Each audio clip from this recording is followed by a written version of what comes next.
Hey guys, welcome back, DogBone Podcast. This is going to be episode 13. We're doing it a little bit different. This is actually a seminar. It's the audio from a seminar that we did down at the Iowa Deer Classic, and this one I think was a really good seminar. I think they're all a little bit different, but one of the things that happened in this one was Tito, one of the dogs that we're training, he made some errors. He had some mistakes, and lots of them. And I think sometimes that's the most valuable part of training is when the dogs make some mistakes. How do we respond to it and turn that into an opportunity for them to learn? He did that. A little bit different format for us on this, but enjoy it. Get what you can out of it. This one's going to be a little bit different than what you guys are used to. It's a little bit longer, and it's actually we're pulling it from the audio out of a couple seminars that we've done. I think they're really valuable. I still think, you're going to miss out on some stuff because it's not visual. We posted all of these seminars, or we showed all these seminars on our YouTube channel, which is Dogbonehunter. But I think the audio part of it is still valuable. I still think you're going to get a lot out of it. So a little bit different format. They're a little bit longer in length, and I apologize for that. But I still think there's just a ton of value in some of the parts and pieces that you're going to be able to get out of these. So enjoy these episodes, and we're going to continue to go back to the old format as well. So enjoy, and thank you for all your support. Retriever. Golden retriever. I got a soft spot for Goldens. I'll probably get into that a little bit. We went from a Drottar to a Cocker Spaniel. You went from a Drottar. He had a Drottar, really versatile dog, and now he's Cocker. He cringed when I said that. Now you're a Cocker Spaniel. Gonna be, okay. What kind you got? I have a Weimaraner. Wimes. Anybody else got a pointing dog? I like little pointing dogs. The GSP. I don't have one myself. Someday I probably will. I brought a couple dogs with me. These guys are British field dogs. So I'm gonna put one here. This is Spry. If you guys, this is a dog. Spry, come here. Spry is a dog that we trained last year. She's 2. She's one of our personal dogs. She's my daughter's dog. My daughter's 9 years old. She named her. It's named after a cartoon, some type of a cartoon. But I think the name is very fitting. She's quite spry. But she's 2, and we trained her on Facebook. I didn't train her on Facebook. I trained her at my house, but we taped it on Facebook and we did it live. And so I like to give a little disclaimer before I get started on any seminars. My dogs today are going to make mistakes, guaranteed. I think it doesn't help you much if I come up here with Taylor. Taylor's this dog that's laying down here, just as sweet as can be. She's 5 years old. She's the mascot for Whitetails Unlimited. She's a shed dog. She's a tracking dog. She does upland, pheasants, grouse, chuckers. She's a gun dog. I shoot waterfowl over her, geese, ducks. She handles. She's really a nice dog. She's a certified therapy dog. She goes to a school, local school, works with kids that have autism and different disabilities. She does everything. I'm just going to take some of this stuff out because we're going to start getting into it. She does everything. I could come up here and I could do a demonstration with her, and I think you'd all be pretty impressed. Like, she's pretty good. Now, you notice this dog over here on the left. Well, she's happy right now. She's excited. What did I start doing? I went to the old magic bag. Now, I have to confess, I said my dogs are going to make mistakes today. I will make more than them. I can guarantee you that. Now, I'm a trainer. I'll back up. My name is Jeremy Moore. I'm from Wisconsin, up near Green Bay, a little town called Pulaski. We have a small company. It's called DogBone. That's one of the brands. We have another brand. We actually have a booth downstairs. We're selling DogBone stuff, but we also have another brand called Hodag. It's for deer stuff. It's a scent communication thing. It's 2 things that I patented, started in 2007, got a patent in 2009, got another patent in 2011, got another patent in 2015, got 4 of them total. And we're a super small company. We didn't have the resources to do 2 products at once. We started with the dog stuff. We got a real nice fit into retail. We sell all of our stuff at stores like Bass Pro, Cabela's, Shields, Fleet Farms, you name it. Like we do a lot of business with retail. The reason is, part of the reason is I love training dogs. Like I should introduce Jeff. Jeff is a buddy of mine. He's actually a client. Started out as a client, has become a friend. We'll see how this ends he's not done with me yet, but this is his dog Tito. So when I started out, now I train a limited number of dogs each year. He's a client, that's a client's dog. Tito is that. I've got two other ones right now that I'm training for people. I do a real limited number of them because they take time, take a lot of work. It's not easy. Like, I'm not a kennel. We have a business. I have a warehouse. We ship stuff out to stores. But I sell training products. And the reason I train dogs is because I sell dog training products. And I don't think you should sell products if you don't do the stuff. So why do I train the dogs? First off, come on in, guys. I train dogs because I love working with the dogs. Our deer stuff is because I love deer hunting. So I'm really lucky. I have 2 loves and I get to do both of them for my job. But the reason I only do a limited number of dogs is because it takes a lot, but it's not hard. Who thinks dog training is hard? We have one honest person in this group of however many we have here. I think a misconception out there is that training is real difficult. It's not. It's extremely easy. It's being consistent and being patient and understanding what it takes to get these guys to do what I want them to do. Because I can't just explain it to them. I can't just talk. Like, I'm going to talk a lot today. And I talk fast, so if I lose anybody, I'm like, right now I'm slow. Like, I'll get warmed up and look out. But if I tell these dogs what I want, they're going to look at me probably a little inquisitive. I heard something in his tone. I'm not sure what the hell he wants. They just don't know. I just can't explain it to them. So we have this idea of dog training being real difficult. It's really not. It's actually pretty simple. But the things that you have to understand is how to get them to understand what I want them to do. We're going to talk about shed training. We want dogs to pick these up. All right. You stay right there. Don't move. She's ducking already. Now, bring that back. I'll get you this time. I missed you. No, just kidding. Now, Taylor was asleep. You guys can't even see her. She's laying here. She met friends. They petted her. She thought, no, you're good. Leave that one there. Wow, that was a good little retrieve coming. Okay, now watch.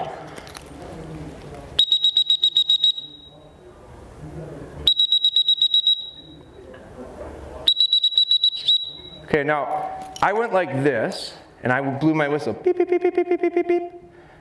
Do you know what that means? You can say, do you know what that means? No. Why would you? I've never worked with you before. That's recall. Beep, beep, beep, beep, beep, beep, beep. So here's what I'm going to do.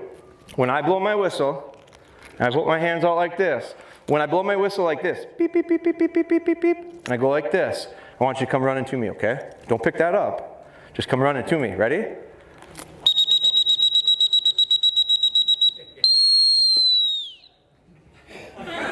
Have we worked together before? Because you just nailed it. Now, so I've never done that before. So now I'm going to back up again. My seminar, like when I do a seminar, I didn't know we were going to do that. Like it goes back to that idea of doing a demonstration. I don't come to do demonstrations because if I came and did a demonstration, I'd take Taylor here, heel.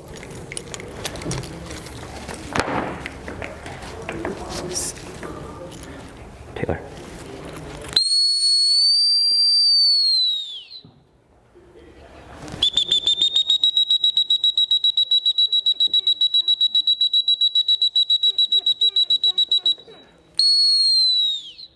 Get back.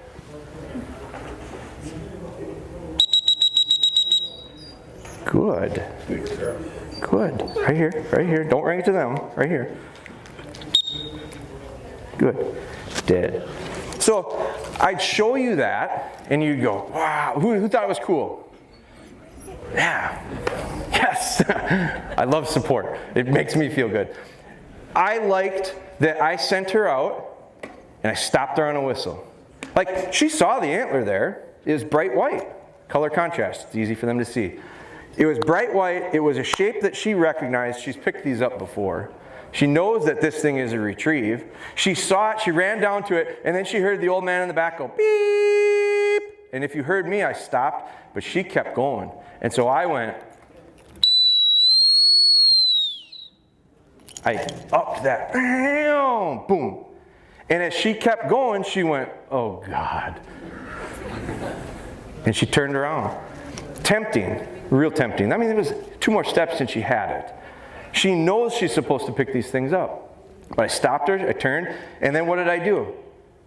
What's your name? Lily. Chloe?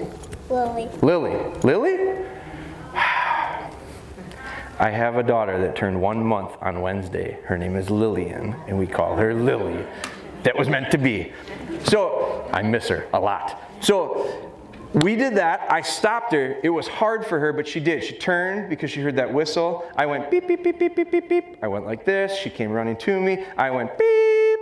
She stopped. I said, get back. She turned. She went back. She picked it up. She brought it back. Perfect, right? Seminar's over. Go home and do that. Do you know how frustrating that is? I've been to seminars. I've sat in these chairs. I've watched a lot of people give training seminars. I think you should. I think you should go to as many as you can. I think you should listen to as many people as you can. I think you don't necessarily take every word I say for gospel, because it's not. But I think you take things that work, try it. If it doesn't work for you, I'm not going to do that. Maybe it's not your style. So find the right style. But take parts and pieces of it and put it together. That's how you develop your own. That's how I did it. I listened to a lot of people. But I saw these people do seminars. They were called seminars. I watched them do amazing things with their dogs. And then I went home, very inspired, very motivated. This is awesome. I saw the guy do it. I took notes. I didn't take notes. Where's our notes? God, I give you cheat sheets. I'm going to pass these around. I'll pass it around. If you want to start handing them out, you just take one and pass it to the next person. If you want to do that. And then we'll start some from the back. We should have enough, I think. If we don't, we'll get you some more. But, so I give you those. I better take one. Here's why I take one. Can I use yours for a second? Here's why I do cheat sheets. Because some people, I have had people come to them before with a notebook to take notes. I do it partially because I think it's helpful. I think it's real simple stuff. But I also do it to keep myself on track. Like, I need it. I need a plan. When I come here to do a seminar, I don't have a rehearsed thing. That thing that Lily and I just did was not rehearsed. But I'm going to make a point out of it because I think there's an opportunity for it. But so when you pass these around, there's just some real basic stuff. I'm going to use this kind of as my roadmap. I think it's important as a trainer to have a roadmap.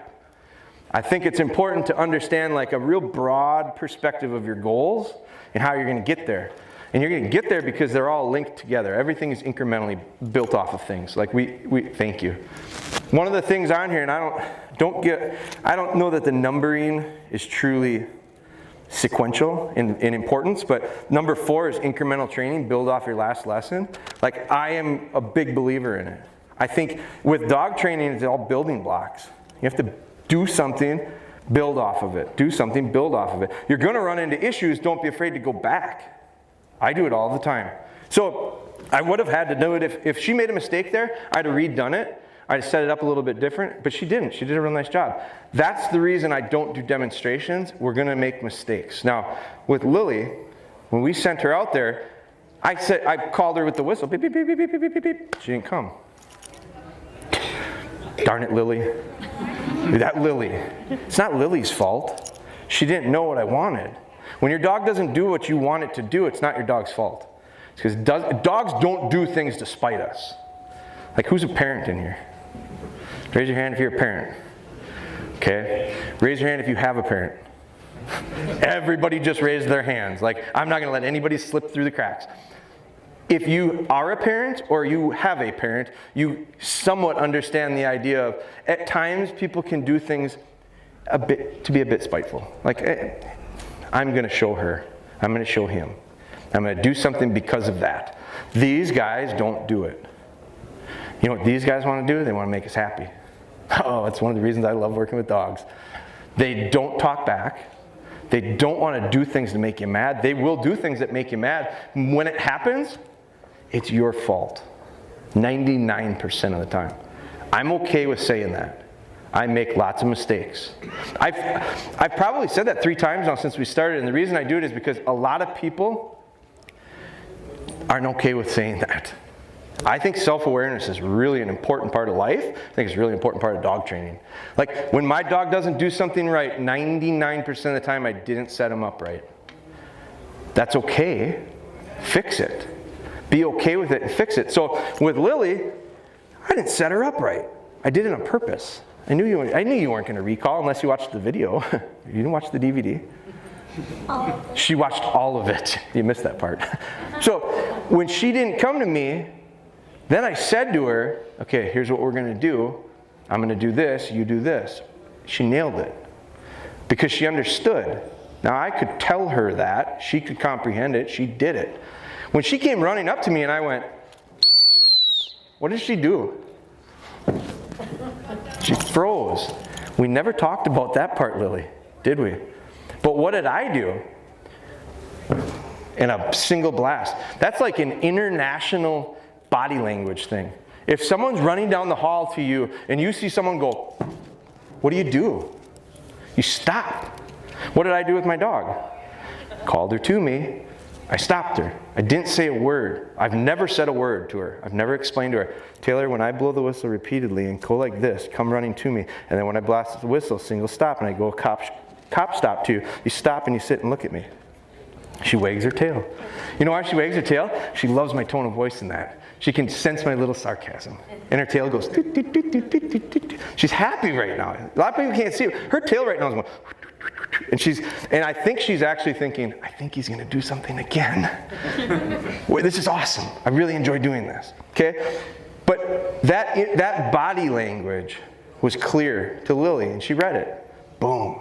So that's just a real micro. I didn't know we were going to do that, but that's just a micro example of everything I do with these guys is driven real heavily by body language. I just wrote an article about speaking very clearly to my dog without using a word.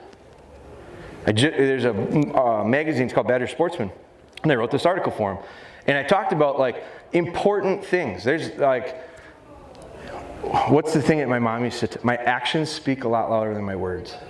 Like, that's life. Like, that's a really good thing. You can take the depths of that. That matters to my dogs. So one of the real important things that I've been on a little kick lately is body language stuff.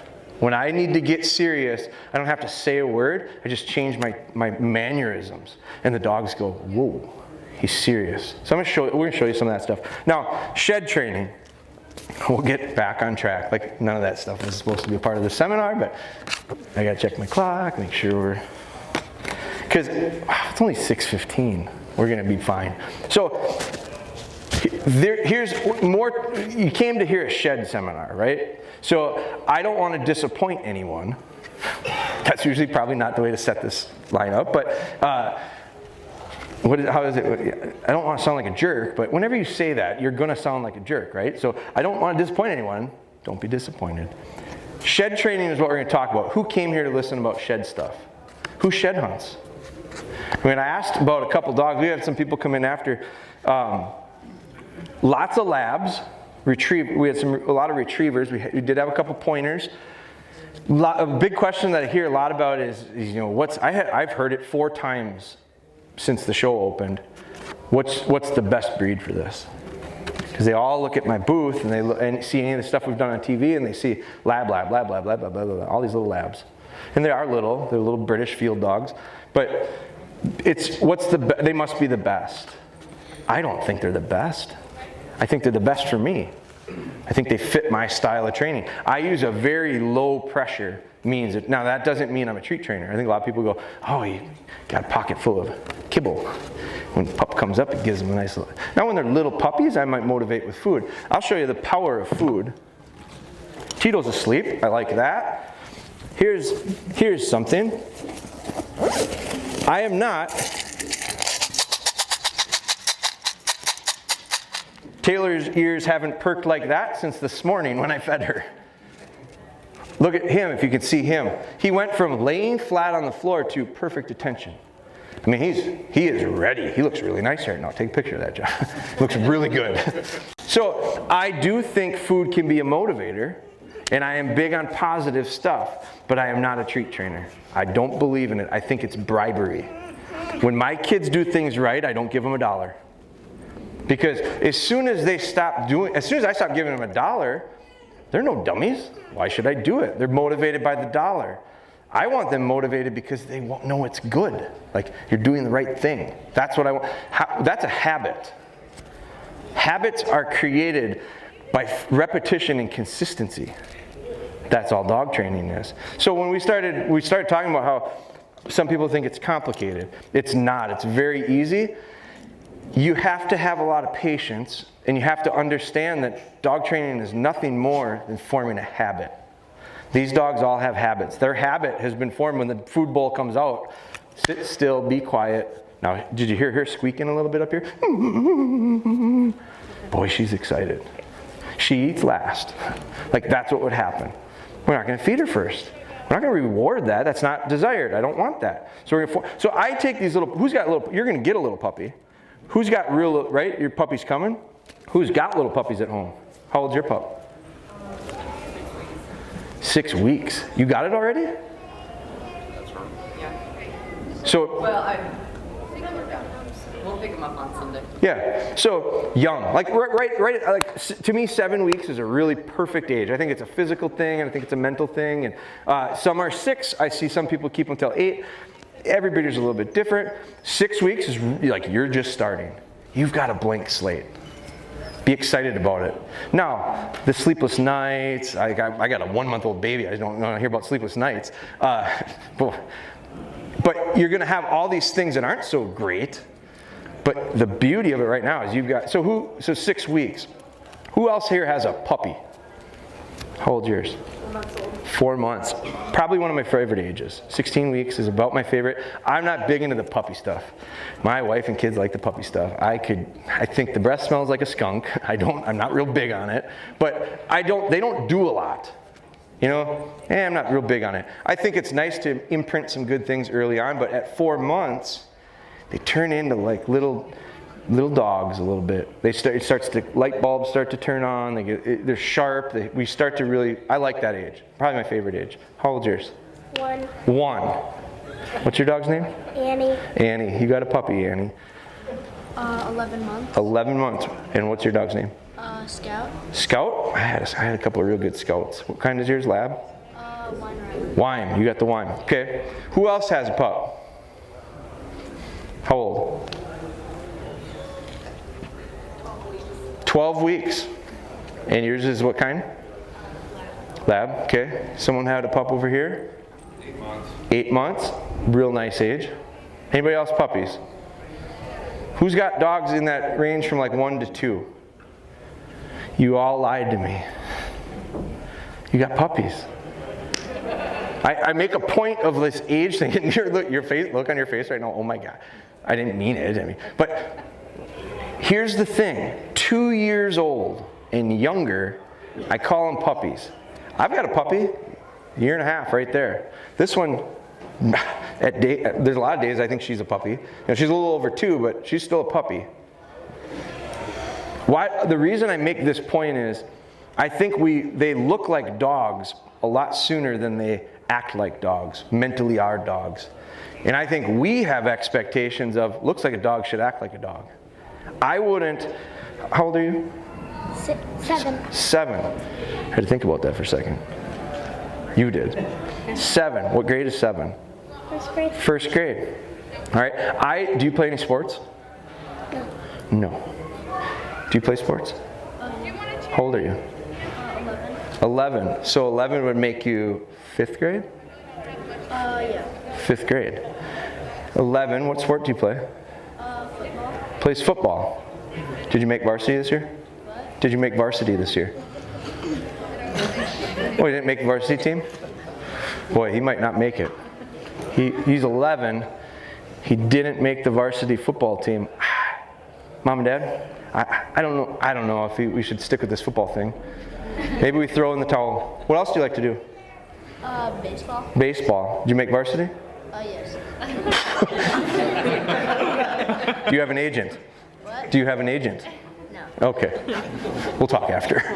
Okay. He made varsity as an 11-year-old. That's very good.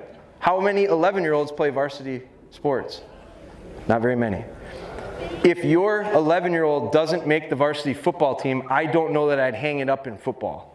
I think I might stick it out a little bit and give them a chance to grow up and understand the game, physically mature, mentally mature, understand football. And most of you guys would probably agree, like 11 would be a little early to give up hope. But when you've got 1-year-old dogs, 18-month-old dogs, 2-year-old dogs, if he's not doing exactly, like some people are giving up on him at 8 months. Like who had the 8-month-old? You had the 8-month-old. I've had people come to me at shows like this and tell me, dog will never do it. I tried. Never do it. I said, how old is it? 8 months old.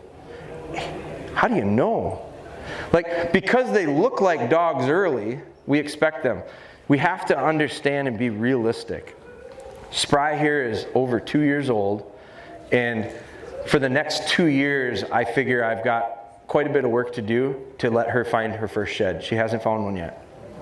She's over 2, and I'm a professional trainer. So take the pressure off of you guys, okay? The reason I do that is because on Instagram, the guy down the road got one that was 4 months old, and he was picking up 17 sheds last weekend. That's Instagram. That's like the highlight reel. I don't know if I believe everything I see there, okay? So I think we have to have realistic expectations with everything we're doing. And the reality is patience is going to be, I don't know how many times I said patience today. Patience that's a conditioned response. She's quiet as an angel until Dad picks this up. Now I smile about it because I go, as much as I don't like a whiny dog, that's whining for the right reason. Now I won't tolerate it long. We'll work back on that habit. But back to the shed thing. How do I get him to understand this is what we want? She just showed you, get up. She just showed you how excited she can be. He got up again from sleep because of what I'm doing. I've got a conditioned response in these dogs to understand that these things equal something very good.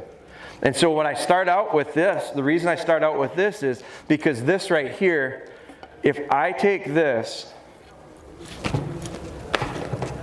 it doesn't hurt. It doesn't hurt, does it? Let me try this.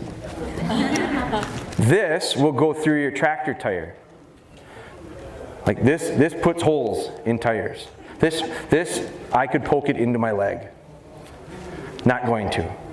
But this right here could be, I had a dog named Finn, a great dog, and I bought her just to shed hunt with. I had an 8-year-old dog. I had a dog that was a gun dog, bird dog, did a lot of retrieving with her. I wanted to shed hunt with her, so I took this 8-year-old dog who was really good, and I conditioned her to start picking up antlers for me. I used an antler. She picked it up. She brought it back to me. She found more sheds in the first year that I used her. I found more sheds that year than I had found in any year before added together. I was really sold on the idea of using a dog. Now, dogs help because they cover a lot of ground. They use their nose and their eyes. They just do things that make it a lot easier to find more antlers. I also shed hunted with her a lot more than I probably did prior to having the dog with me. If you do anything more often, you're going to have more success. I think a lot of people think shed dogs fill the back of my pickup truck while I drink coffee. It doesn't work that way. I don't want to burst your bubble, but it's not going to happen. Now, I walk a lot more miles with my dog because I have a whole other reason to go. It's way more fun. Anybody in here pheasant hunt? Who does it with a dog? Who does it without a dog? One?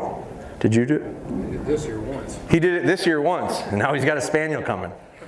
So why do we pheasant hunt with dogs? Well, it's more fun. You couldn't pay me to go walk through a marsh to try to shoot a rooster. I could care less about doing that. I love watching the dog work. It's the most fun. I used to duck hunt a lot, only because I had a good duck dog. But I used to get invited to really good spots because I had a really good dog. If I had a bad dog, I wasn't getting invited. You want to get uninvited on a trip? Bring a dog that doesn't behave very well. It's the quickest way to get kicked out. But the best dogs always get invited to the best spots. Well, if you go to the best spots, what do? Shoot more birds. If you shoot more birds, what does your dog do? It gets a lot better. Like, it's a snowball effect. So the idea of finding antlers with dogs is partially because of the dog, but it's partially because you go more often and they will find more. I have a buddy that finds 100 sheds every year, no question about it. And I ask him, because he's going to find them whether he's got a dog or not. He puts on hundreds of miles. He's in a really good area. He's an outfitter. And I said, how many sheds do you think you find because of Scout? I trained a Scout for him. He said, I think I find 15 to 20 more sheds a year. Out of 100 to 125. Well, 15 to 20 is more than a lot of people in here will find in the next 5 years. Who found 20 more sheds last year? At least you're honest. I mean, he found one. And you found one more than a lot of guys. So I get tired of the idea of people making this sound like the barn gets filled with antlers because you got yourself a shed dog. You won't find sheds if there aren't sheds there. It's amazing, isn't it? I live in Wisconsin. You guys are, this is like the promised land. Like, I love Iowa. I live in Wisconsin, where if a deer makes it past 1.5 years old, we're doing really good. Well, you can't find sheds off dead deer. I tell people that all around. You can't find them if they're not there. The best dog in the world won't find them if they're not there. But if you get into some spots, you guys have it down here a lot different. But you will find more, but it's for a lot of different reasons. But how am I going to get them to do it is, I threw this shed, my old dog, I got her to pick up an antler for me. And then I went and I bought a puppy. And I bought this puppy just to shed hunt with, and I was so excited about it. And I used an antler and I threw it for her. She was about 6 months. And she was excited about retrieving. She had a lot of energy. Let's use Tito. We're going to talk about a little energy here. This dog has a lot of energy. This dog might have a lot of energy. Spry, come on. Come here. Come on.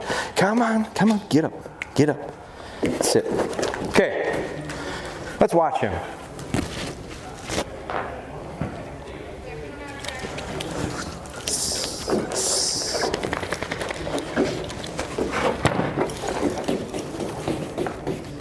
You get up. If you look at this dog right now, she is half cocked. Like, right now she is, I don't know if I've ever seen someone so tense in my life. She's really struggling. This is a really nice test for her. I'm actually really happy with him. So he's making me a liar. Like, he's very excitable. Now what I want you to do is I want you to watch how he picks this up. Okay, that's a training dummy. You just saw it. It's not hard. It's not going to hurt. Let's see how he picks this up. Oh, I thought we were sending Lily on the retrieve. Okay, now we'll just see how this goes. Because I just thought about it and I went, you know, we're working on things with him, and I put him into a room with however many strangers in a really heel, really strange situation. We're just going to see how he does. Because I may have set him up to fail a little bit. We'll find out. But the idea is watch how he picks it up. Because he's very excitable. Tito. Good boy. Good boy. Good boy. What? Come here. Come here. Sit. Spry.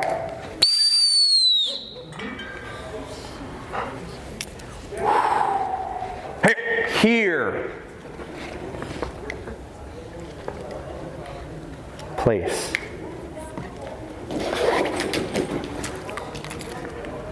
Tito. Good boy. Good boy. Good boy. Come on, come on, come on. Good boy. Good. He's not sure what to think right now. I can see his body language. His ears are pinned down. His eyes are this big. Good boy, good boy, good boy. Sit, sit. Let's build off that.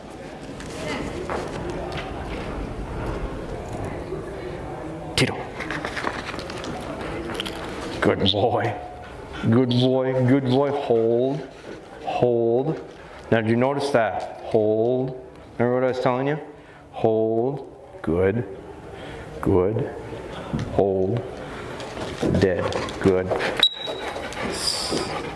Now, you're going to notice he's got pretty good control. That's all foundation. It had nothing to do with his natural instinctive retrieve. It was, he really wanted to go, but he knew he couldn't because he's supposed to sit still, and it's all part of these drills that we work on. If you want to do stuff in the field, you have to do drills that develop skills. In order to do drills that develop skills, you have to have a solid foundation. Like you can't not have it. So we just did all that stuff off a lead. Now,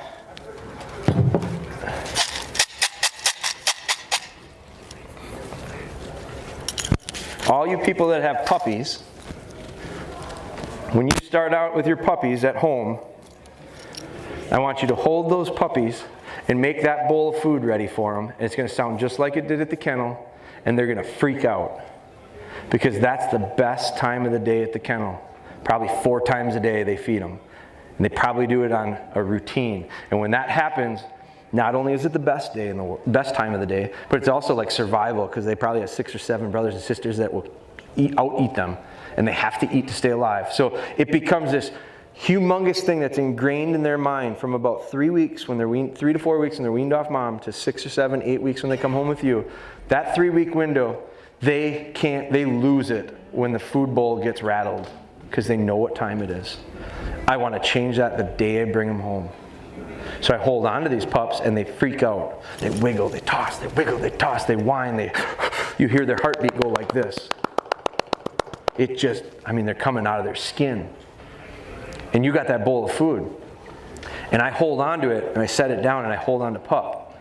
And as soon as pup slows the heartbeat, doesn't fuss, takes a deep sigh, stops whining for a split second, I set the pup down and I let him eat. And they do their thing. And then the next time I feed them, I do the same thing. And the next time I feed them, I do the same thing. And the next time I do. And until they settle, they don't get to eat. Do it 2 or 3 days in a row and watch what happens. It's the most consistent. You're going to feed the dog. If you want to housebreak the dog, control what goes into them, when it goes into them. It's a schedule thing. Dogs love schedules. If you live a fractured life, your dog will live a fractured life. If you live a very set, structured life, your dog settles in really nice. They like that. So we get these dogs settling in to routine, and after a day or 2 of that, they know that the reward comes as soon as they settle. So 2, 3 days into it, you pick the pup up, and the pup just goes like this in your arms, and they rest. And then you go, oh, very good, set them down. And then you touch their feet to the ground, and as soon as you touch their feet to the ground, they go, because they're used to you setting them down, and they go eat. So now just build off of your settling. Touch their feet to the ground, and as soon as their feet go, you just pick them back up. I mean, these are little dogs. You can do that when they're little. Don't wait months because they're real hard to do that with. They get big quick. But when you touch those feet down, pick them up. Touch the feet down, pick them up. As soon as the dog puts his feet to the ground, it doesn't go like this. 1001, let him eat. Do that again the next time. Touch their feet. Pretty soon you're going to take the pup, you're going to set the pup down, and they're going to be a statue. They're just going to go, I'm just waiting, because I know what comes next. As soon as I do this, he lets me eat. Build off of that. Get them to sit. Have their butt hit the ground. As soon as their butt hits the ground, send them on the food. Training dogs is easy when we stop setting time aside to train dogs. And we realize that you can train them all day long doing whatever it is you're doing. I got to feed the dog no matter what. So I might as well turn it into a lesson. I might as well turn it into 2, 3 times a day. At the same time, get them into a habit. When I throw a bumper for him, what did he do? Sat down and looked at it. He just waited. Well, today it's food with this little puppy, Tito. There's his reward. So he goes and he gets to eat. Starts out as food. Pretty soon, this is better than food. You put a bowl of food out, you put a bumper out for Spry, she's going to the bumper. Maybe. She really likes her food too. But eventually, my dogs realize the reward of an antler is better than anything else. And it's not because it's an antler. They don't chew on antlers. My dogs do. Weren't you talking about a dog chewing on an antler before? Good boy. What is that? Good boy. Good boy, good boy. Now he's looking for food. He says, where is it? Tito, here. Sit. Tito. What did he go to first? Nothing there. Nothing there. Get it. Get it, Tito. Get it, Tito. Get it, Tito. Get it, Tito. Good boy. Hold. Oh. Hold. That's his hitch right now. Hold is a struggle for him. He's a statue right now. Watch his body language right now. He's paralyzed. Hold.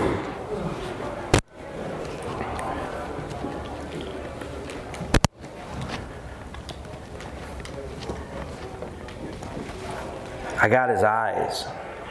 It's real important to get your dog's eyes. When you got their eyes, you've got them. Dead. Good. Sit. Good. Now, when I started out with retrieving with him, I didn't do that. We just closed the doors in the hallway and I rolled up a balled up sock and I played with it and he went down, he picked it up and he brought it back. And I'd do it 2 or 3 times, twice a week.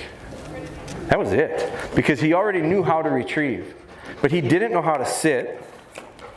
And he didn't know how to heel. We're going to do a little heel work. So part of our process, let's put Tito back on. Spry's been pretty good. She's a little bit of a nut right now. But we're going to give her a little bit of a reward too. So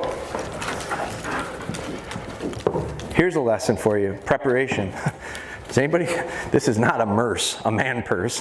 This is supposed to be a bag with a shoulder strap that I wear across.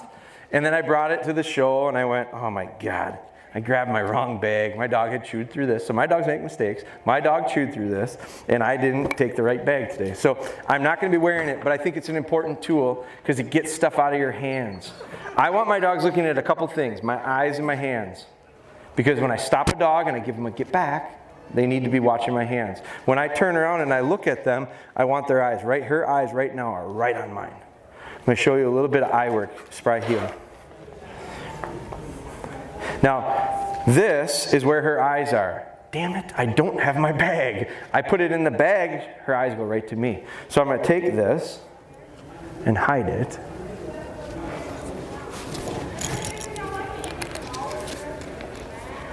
Heel.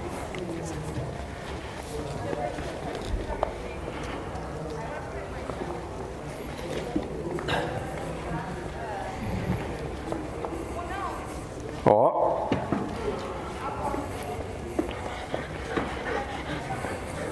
Sloppy.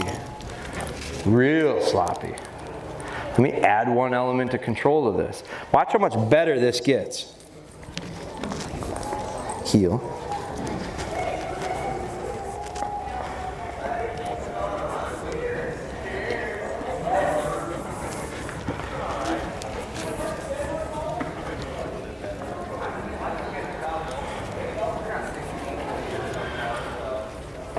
Now you'll notice I use this adjustable leader. This is something that I designed. It's a thing that I can use incrementally to get the dog off lead. She feels did anybody think she did better when I put the lead on? Because guess what? She felt everything through it. This was not pulling her. I was not guiding her. I did not steer her. I think a lot of people get into the point where they want to steer them. They hold it tight and it was loose. I didn't pop her, I didn't do anything. It was loose. But now, heel. Heel.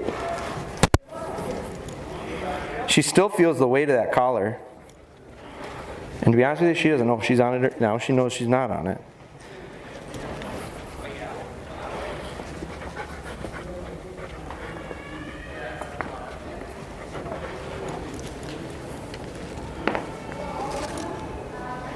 Heel.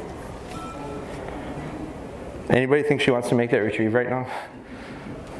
Like if you can read body language, wow, she wants it.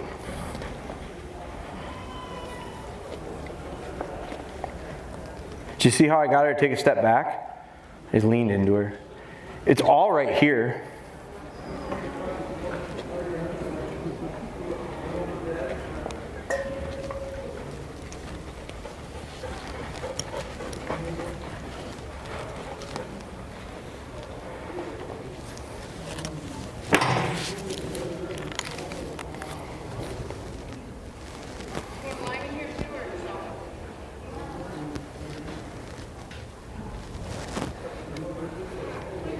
It's almost not fair, isn't it? Look at you just cringing.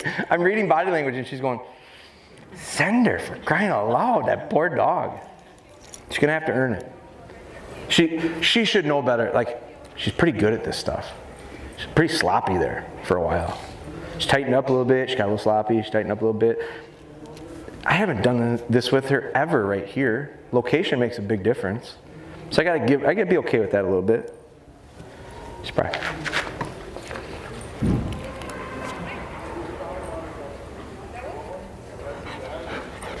What did she go to?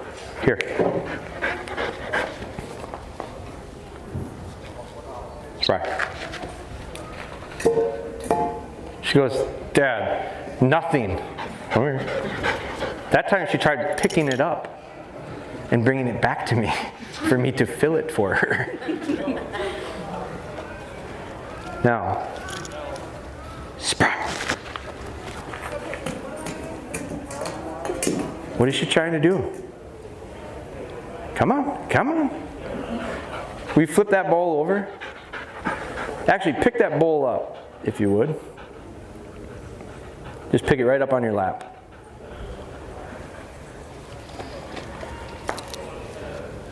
Spry.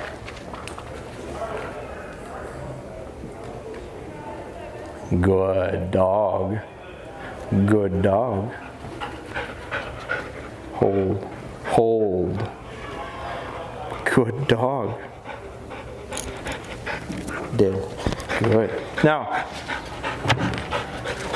let's go with Tito. Sit. Okay, get up. Come on. Spry. Come on. Get up. Look at him. Now we've been working with him because he's going to go out west.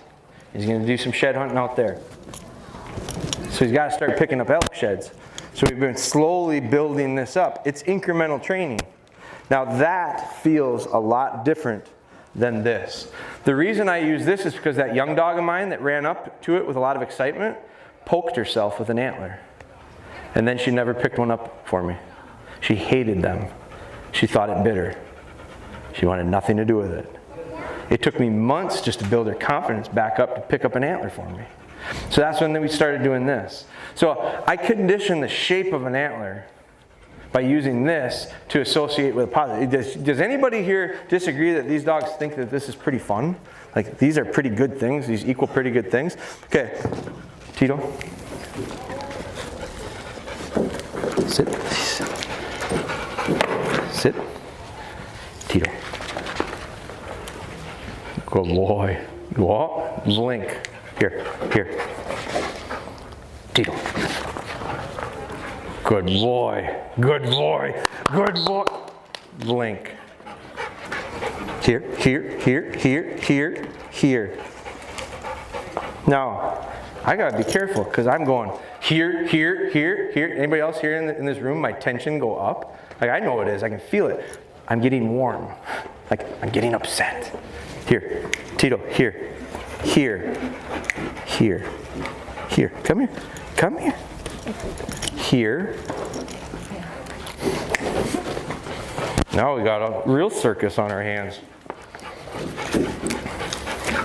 Come here. Come here. Spry. Place. Come here. Come here. Good. Good. Good. Good. Good. Good. Good. Good. Good. Good. I need a volunteer. Come on over, big guy. Now, I'm going to learn from my mistake.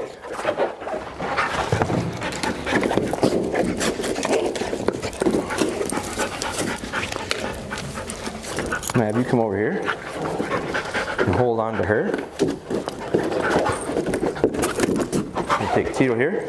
Taylor, go lay down.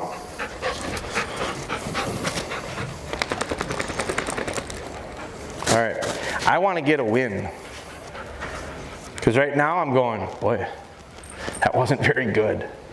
But I'm going, boy, I'm sending him on a kind of a long retrieve. There's a lot of things going on here that are totally not what he's used to. I'm gonna have Jeff come over here. All I wanna do is get him to pick it up. So my whole steadiness thing and be calm and no, I'm gonna throw it right out the window. This is sometimes what I have to do to find balance in training. Tito, here. Jeff, hold on to Taylor for me if you would. Tito, come here. Come on. Get it. Good boy, come on. That's a good boy. Come on, here, come on, let's go. Here. Good boy, get it. Come here. Come on. Good boy, get it. Good boy. Oh, that's a good boy. Good boy, come on. Lily wants you to do it too. That's a good boy, come on. It's so close, you're so close. Now you guys can't see it. Oh, he's trying so hard. Come on. Tito, come on, get it. Good boy. Here. Now, we're not gonna do that. I will get firm on that. He wanted to lay down and chew it a little bit. Come here. Tito, here. Come on, here. Come here. Tito, come here.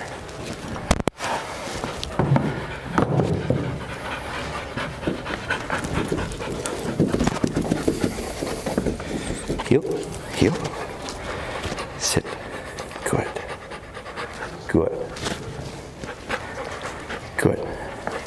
Sit. Good. Hold.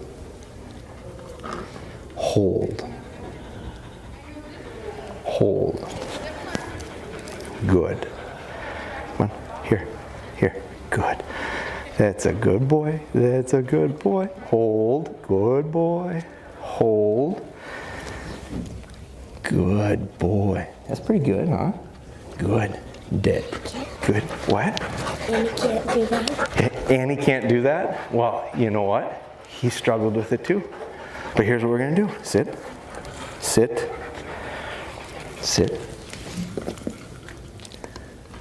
Hold. Very good. Heel. Come on. Heel. Good boy. That's a good boy. Hold. Good. Good boy. Dead. Good boy. Sit.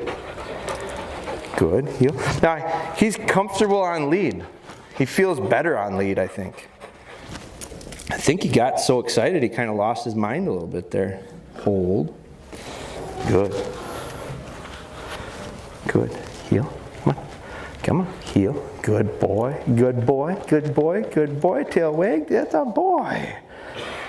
That's a good boy. Dead. Good boy. Come here. Good boy. Hold. Good. Come on. Good boy. Hold. Oh, good boy. Slipped out. He caught it. Good boy. Hold. Good. Dead. Good.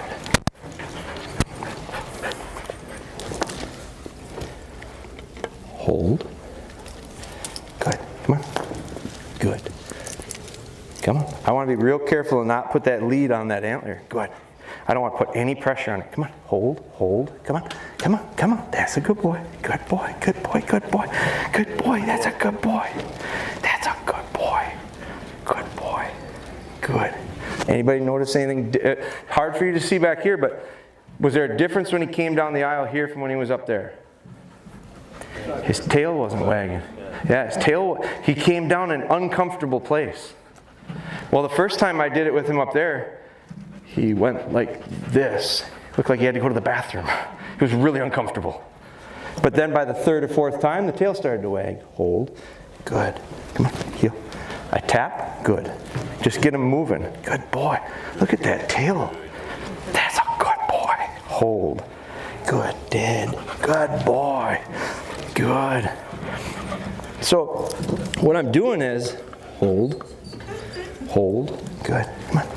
Come on. That's a boy. Good boy. I tap him with that lead and it's loose now. Come on. That's a good boy. Here. Good. Good. Come on, let's go. Come on, come on. That's a good boy. There's a nice little body language. Good boy. Good. Dead. I'd end it right there.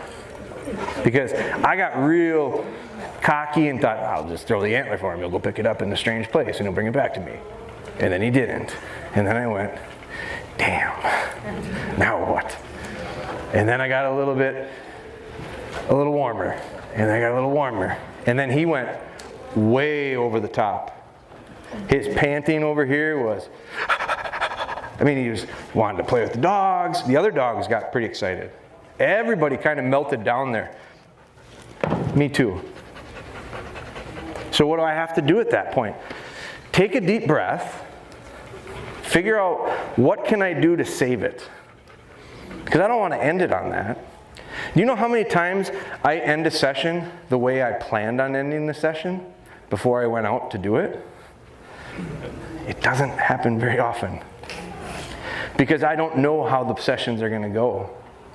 And if the sessions always go smoothly, you're living in a dreamland. It doesn't happen. But I got something out of that. I'm going to end that and go, yeah, we'll build off that. We'll build off that. And next seminar, I might start off with this and learn from my mistakes. Because he'll get better. But I'm going to have to figure out how to get better. To get it better. So I'm constantly, I brought up balance for a second there because I thought, I went from very steady, calm, controlled, send him on a retrieve, make the connection to the feeding. He did that just fine. Then all of a sudden he blinked on me, wouldn't pick it up. And I thought, I use this idea of, sometimes in training, we run into brick walls. Unexpected. All of a sudden we're going down the road and all of a sudden there's a wall. And sometimes we want to put our head down and ram through the wall. And I see it a lot. Force training is a lot of that. Well, force through it.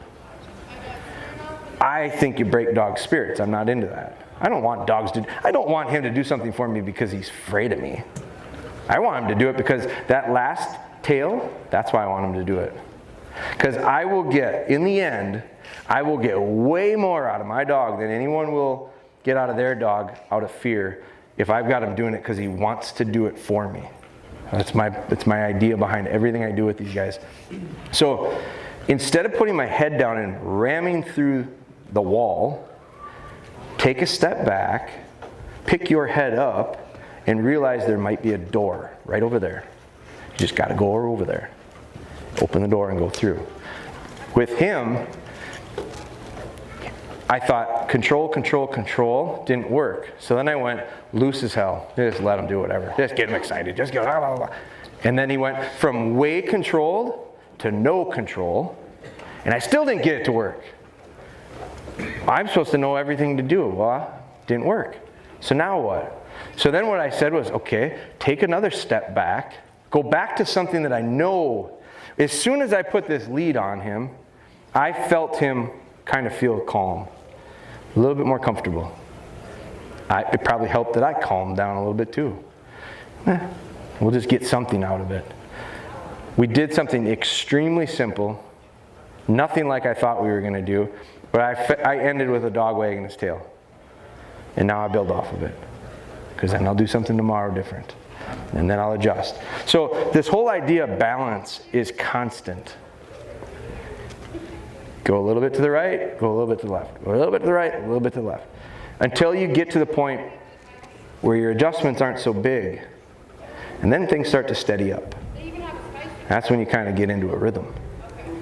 But you can't be herky-jerky all the time. You got it, but you can't be steady either. You can't be stopped because you'll fall down.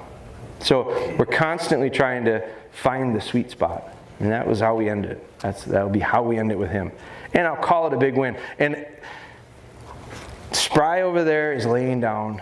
Taylor's asleep. I mean, in the last 55 minutes, we didn't cover physically. I bet you we didn't walk 100 yards. And they're tired right now. Because I think the other thing when it comes to balance is I think we have to balance physical stuff with them and mental stuff. He's tired. And he's feeling pretty good, I think, right now, as he should. So it's a great time to end it with the dogs. I think sometimes we get going and things go well, and we just want to keep going. And then all of a sudden, it doesn't go well and now where do you find yourself? In a really bad spot, trying to figure out how to get a win and end the session. So this seminar was a lot different. I don't know if I even used my cheat sheet. Like, I might have talked about 3 things on it. But it was different than a lot, like we're going to do one tomorrow. It won't be like this one. Because Lily isn't going to be here. Or maybe she will be. I mean, she might make the trip. But we're just going to do things a little bit different. That's training. So I should give a little bit of time to asking questions. Does anybody have any questions right off the bat? I don't know exactly how long we have, but. When you're training your dog, I saw that your one dog was chewing on the antler. Is that a bad thing? Bad thing. I firmed up at that moment, and I mentioned it. I said, I'm not going to allow that. Because chewing on an antler is a habit. It's the wrong habit. I don't tolerate it. Because when I go out in the woods, I don't want a dog to find an antler, lay down and chew on it. Now, a lot of people give antlers to dogs to chew on because they're really healthy. I mean, they're full of vitamins and minerals, and they're long-lasting, and I'm not seeing anything wrong with that. I don't use chew toys. I'm against them. I think they're training tools. They train the wrong habit. They condition. Now, if you have done it, take them away. That'll fix it. See, because we do both. We have, it's like how we're training our dog now is I'll hide antlers around the house. Sure. And I'll make him sit. And then when I tell him, I say, find the bone, he'll run around the house, he'll find the bone. Sure. Yep. But then he'll chew it. But then he'll chew on it. But So he still chews on because we give him to him. Right. So here's the thing. When it comes to training dogs, I talked about habits are formed by repetition and consistency. If you do something over and over and over again, it becomes a habit. Good or bad, you gotta be careful of that. Sometimes the best training is don't train the bad habit in. Like that's training in itself. But if you have antlers around the house and dogs have access to chew on them when they want to, some people are gonna say it's great because he stops and he chews on them every once in a while, he loves them. But if he walks by them 100 times a day and chews on them 10, what does he do 90 times? Walked by him. 9 times out of 10, he walked by it. I'm not a mathematician, but that's the majority. That forms habits. Repetition and consistency forms a habit. It's just the wrong repetition and consistency. So pick them up and give them value again. The value of an antler shouldn't be chew on, it should be get a retrieve. My dogs love to retrieve. That's why they bring me an antler. If I can use tennis balls, I can put antler scent on a tennis ball and I get a lot of value out of it, but I don't let my dogs have tennis balls all the time and chew them up. I don't let bird dogs chew on birds because it forms the wrong habit. We use them for training and then we take them away. If you ate steak dinner every night, steak dinner wouldn't be that exciting to you anymore. But if you get steak dinner quarterly, you're gonna look forward to that meal. It's got a lot of value. In the springtime when the snow melts, there's gonna be pop bottles in the ditch. Why is that? Because people throw them out. And then the snow melts, and there they are. And the reason people don't pick them up is because they're not worth anything. But if there was a $100 bill in every pop bottle in the ditch, how many pop bottles would you find in the ditch? We'd all pick them up. We don't pick them up because they're like pop bottles, we pick them up because there's a $100 bill in them. There's value to them now. My dog has to see value in an antler. So I take it away from them until it's time to train and actually hunt with them. Good question. Do you have a question? Well, so, if you say you have a puppy or an older dog even, that's already what you consider, you train to sit and stay as well. How do you introduce the the drive for the antler? Well, I'd start out the same way I would with a puppy. I'd close. So you're doing no retrieve. You're saying you don't retrieve with them yet, well, no, or do you? Or they're driven to get pheasants, ducks. Yeah, just change the shape. Not an antler. Just change the shape. Get the reward with the, so I'd set it up as I'd set up a corridor. I like corridors because it helps channel a dog out and back. And it avoids dogs going out and then running. It's real easy to physically help yourself. If you had a dog that likes to run circles around you when he gets it, make a retrieve with your back against the wall. You just took away 50% of their fail. They can't run around you anymore. So set it up for success. I like softball diamonds or baseball diamonds that are next to each other, and there's a left field fence line and a right field fence line that run together. Make retrieves in there because the dog can't get out. Now, before that, I'd back. My dogs make their first retrieves. They all do it. We have DVDs. We have a shed training DVD. We have a puppy DVD. We have a foundation DVD. They're all sequenced. They're 3 hours or more each. Like, I talk a lot. So there's a lot of information in there. But they're all sequenced. Well, you'll see where I make every retrieve with my puppies. It's in my hallway with the doors closed. Because there's nowhere else for the dog to go. Out and back, out and back, out and back. Forming habits. And from there I go to my front porch. Because the end is open. You can see through the railing, but you can't get through it. So we transfer the habit of out and back, out and back, out and back in a hallway, forced them, can't do anything else, to a little bit more freedom. And then so I make the retrieves in the porch, and then I go on the other side of the porch. I just go on the other side of the railing. And I go back and forth, and lo and behold, there's a lot of stuff out there. But the habit's been formed so strong to go out and back, and that railing is there, and they're used to seeing the railing when they run past. It's a guide for them. So I just go to the other side of it. And then from there, I go to my yard, where my yard meets the tree line. I use straight edges all the time. So I'd make it a fun game. I won't worry so much about the steadiness until they get the idea of the game. And then from there, I was way over here. Now I got to start getting back to the steadiness. And then eventually I get in the middle. And what would you suggest then if you have a dog that is very interested in a bird or a bumper, Yep. but will not show any interest to that dummy or a real one? What's your suggestion? Don't retrieve with the other stuff. Make the retrieves with this. Or How do you make it? make the retrieve with this. With an antler scent? Yeah. Don't even put the antler scent on to begin with. Just see if they'll retrieve a tennis ball. If they like bumpers, use a bumper. And then put antler scent on it. You might have to get a little creative. But retrievers retrieve. I've never met a retriever that goes, wrong object, I don't want to retrieve it. You threw it for me, I don't want it. You got to get them to understand. So simplify it. Get it into a real controlled spot. And on your end, a lot of times it falls back on us as handlers. Like, I sound like a little girl. Lily, don't take offense to that. I sound like a little girl with young dogs. With old dogs. Oh, come on. Oh, you're such a good boy. Come on. I get down like this. If I throw a bumper out to my dog and I go get it. You're not getting it. I'm not real exciting to him. I throw it out to him. When Tito went up, oh, that's a good boy. And then he didn't do it, and then he went back to it, oh, you're a good boy, until it clicks, and then I get down and I go, come on, that's a good boy. If I get down like this, it's real welcoming. If I walk up to her and, geez, Lily, I get down like this, it's mannerisms. If I come up to you like this, like nobody wants to come back to that. A lot of people get excited about their dogs not coming back and they get mad and they start hollering, and then they start hollering more, and then they get over here. Who wants to come to that? Because you know what's going to happen when you get there. That's why they don't come back. So I go, come here, you little son of a... And I trick them into coming. And then I go, whew. And I don't give them a, when they come back, I go, you're so good. I hate you right now, but you're so good. Trick them. Gotta trick them. Mentally, you gotta like change we have to change our mindset at times as a trainer.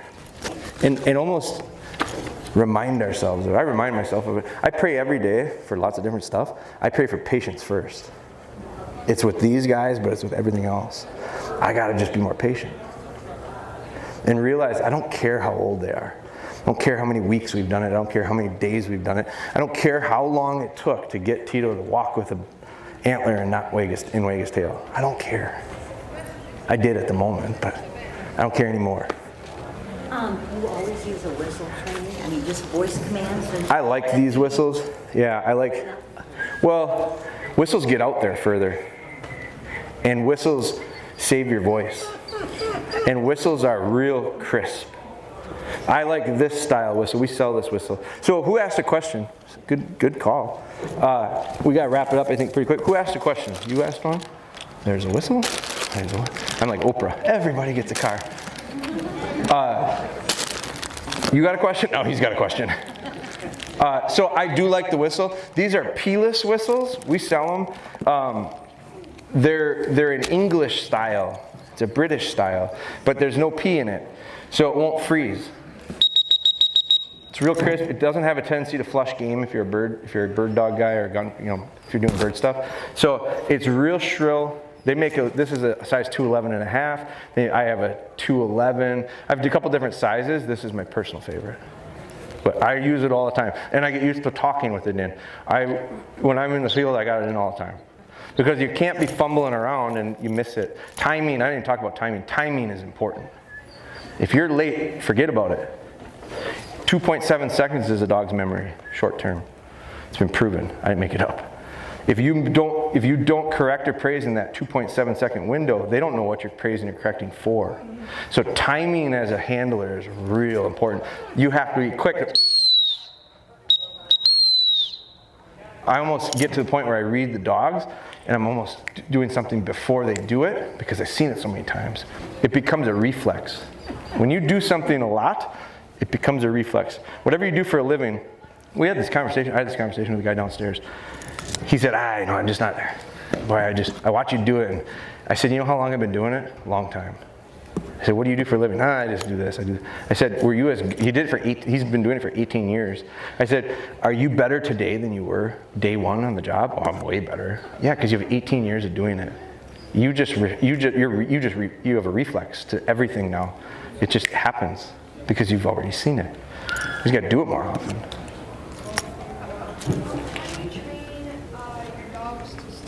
How do I train them to stay? Well, I start out with that food thing. I think stay is nothing more than an extension of sit. I really don't separate the two. I very rarely tell a dog to stay. I usually tell them sit. Sit means stay. Sit, the difference is I can call a dog, and I will call a dog occasionally, not young ones, off of sit. If I put a dog on a remote sit, I might call them off once in a while. Older ones, not young ones. You do it with the young ones and they start to anticipate it. And then they get what you call a creeper. So you put them on sit and you turn your back on them and they go, and then you turn around and they freeze. And then you turn to walk away and they go, they start creeping because they anticipate they're going to get to come. So I don't ever call them off a sit. I go back to them and get them, heel them off. But stay for me is just long sit. But I get them to sit by starting out with a little bit of kibble, little puppies. Spry, if you watch Live with Spry on our YouTube channel, you'll watch some of the early lessons with her where I'd bring a little piece of kibble and she'd come to me and she'd come to me and I'd let her give her a piece of kibble, And then I took the kibble away pretty quick. She'd come to me and I'd praise her for it. But I'd also have a little piece of kibble and then I'd bring it up, and her natural instinct was to follow up. And she got her nose up higher when her butt went low. And as soon as her butt went low, I gave her a little piece of kibble. She sat. She did that a few times, then I took the kibble away and I replaced it with praise. But then I start taking a step back, and then I come to them, and then I give them the praise. So it's real incremental. But if you can get them to sit, you can get them to stay. Same thing. Good question. Anybody else? Do you have a preference or find any advantage of training a female over a male? I definitely have a preference. I like females. I've had a lot of luck with them. My best dog I ever trained was a male, so he rolls over in his grave every time I say that. But I think it is preference. I find that females tend to be a little softer. I like soft dogs. But I've met a few females that are pretty tough in their own right. So the problem with Tito, one of his biggest struggles has been, I have 5 other or 6 other females in the house. They come into season, he loses his mind. It's really hard. It's real hard on him. I messaged with Jeff about it because it just throws him for a loop. He struggles. I mean, he's a teenage boy. Like, he's a year and a half. So he has a hard time with that. So for me personally, it's a lot easier if I have females. But I do think it's preference. Good question. You want to whistle? Anybody else? I have one for you. Yeah. I'm just curious. I'm not a trainer. I've bought a book, and my first dog went really well. I'm having a lot of trouble with back on my dog. Where the first one, it went, thanks. Anyway, the back went really easy with my first dog, but she's about 5 now. And what does she do? Back is really tough. So back should come before anything else. I do back for 3 to 4 months before I go right or left. She'll follow the hands right and left. Because and the reason is because right or left usually gets a retrieve. Back rarely, in your drills, think about it, back rarely gets a retrieve. It's always, if you start multiple handling, like if you handle a dog back and then you go right, if you got a bumper out there and you're sending them to it, very rarely will back be the last command before they make a retrieve. It's almost always right or left. You get them back to a certain distance and then you grid them over. They get that in their mind where right and left is where I get retrieves, not back. So it makes it really hard for them mentally to go back. So I go back for months before I ever go right or left. So that back is so into them, they can't make a mistake with it. So if you go right or left and back equally, right or left becomes way better. And it makes it really hard on them to go back. So no more rights or lefts. All back, all back, all back. And simplify it.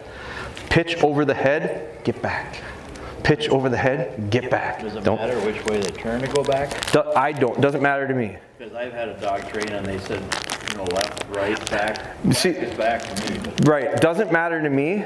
I don't do 45s. To me, I don't trial.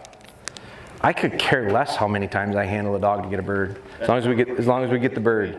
More for show, isn't it? Right, it's for scoring. Right, they're doing the same thing at the end. I am big on it's the least amount of handles to get to a bird for trials, like a point thing. I could care less about that. You keep your ribbons, I'll take the birds. So I go back as far as the depth needs to be, and then I try to handle in grid, because then it's easy instead of, you get complicated with 45s and all that stuff. It's a lot of gray area to a dog. You want to see how hard it is? Have your buddy handle you from about 100 yards. I mean it. Have someone stand there and give you hand signals from 100 yards away and ask them to give you a 45 versus a back versus a right. And see how much different it really looks to you. And then get down on your belly and watch, because that's the plane that they have. It's hard. So back. Keep going back. And simplify it. Make it very simple. Make it simple. Put it in his mouth and make him heel. It couldn't get much more easy. And we'll build from it. How do you do the recall training if he's out in the woods and he's not going to just like run off and come back? We don't start it out in the woods. There's too many distractions. In the hallway, with the doors closed. In the get something that controls that. I've literally had buddies build with snow fence channels just to get dogs to come back and forth in it. Eliminate a lot of the distractions. The thing that gets in the way of recall is distractions. It's valuable. There's more valuable things out there than you. So the best way to get recall is this. I call it reverse heel.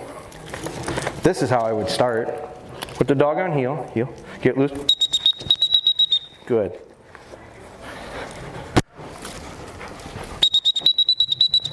Good. Good. Good. Like, we're 4 feet away from each other. That's where I'd start. Because you didn't see any mistakes with that. It was perfect. And if it wasn't, I could have went like this. Tapped her to me. One little tap and she's here.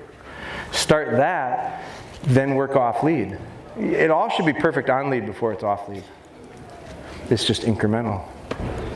Do you lengthen the lead? Sure, you can. But the problem is my dogs get so darn good at heel, it's hard for me to get them out. So sometimes I won't even tell them to heel. I'll just start to wander, and I kind of lose them, and then I beep, beep, beep, beep, beep, beep, beep, beep, beep, surprise them, get them to come to you. Oh, good. Rod of praise, you're good. That was really good. Get them to do that. Then they're going to turn. Then all of a sudden, recall turned into a game. Recall wasn't, mom's nagging me again. It's, what do I get? Oh, good. Good girl, good boy, Scout, you're so good. And God, that's all you want? That's it? Come running to you? And you'll really, and then you start forming a habit. Then you can start to extend it. It starts right here. Because she can't run away. If she decides she doesn't want to come, that was it. Just tapped her. Remind her. Nope, you're with me. Come on. Come on. I'm just worried about the distractions outside where it's like. Don't do it outside. Yeah, don't do it outside. So you got to get to those distractions by adding one at a time. I have a saying, A to B to C to D will get to Z. If you go A to Z, you'll fail. They can't jump like that. So if you can't do it in your garage with nothing in there and no distractions, you can't do it outside. If you can't do it in the garage with no distractions, move inside, move into the hallway, get into a spot that she finds success, and then do it again and again and again, and then find another spot that's similar to it and get success there. I train by a rule of 5s, 5 days in a row in 5 different locations before I move on. It forces us to slow down. 5 times 5 is 25. That's 25 days. What's the hurry though? You know, you're probably thinking, geez, that's going to take a long time. Yes, it will. Where's the fire? You know, it'll take a little while. But as soon as you stop worrying about how long it takes, it goes quicker. It just does, always does. Great question. Anybody else? I should probably wrap it up. Is it never too late to start whistle training? Never. Oh, thanks. Never too late. Never too late, but you got to have it mean something to them. So if you have a dog that has a little bit of recall, just incorporate it in. Just tie it in. Here. While they're running to you, blow the whistle. Beep, beep, beep, beep, beep, beep, beep, beep. What are they doing? The action at that moment connected to the sound at that moment will stick with them. It'll turn into a habit. It'll be burned into their memory. So, but you got to time it. If you go here, and then the dog comes to you, and then you go beep, beep, beep, beep, beep, beep, beep, missed it. Timing's off. Thank you guys. Awesome. We got a booth downstairs, so if you got more questions, I'm not trying to cut out on you, but I think there might be someone after me. So we'll head down to our booth. Thank you though for coming.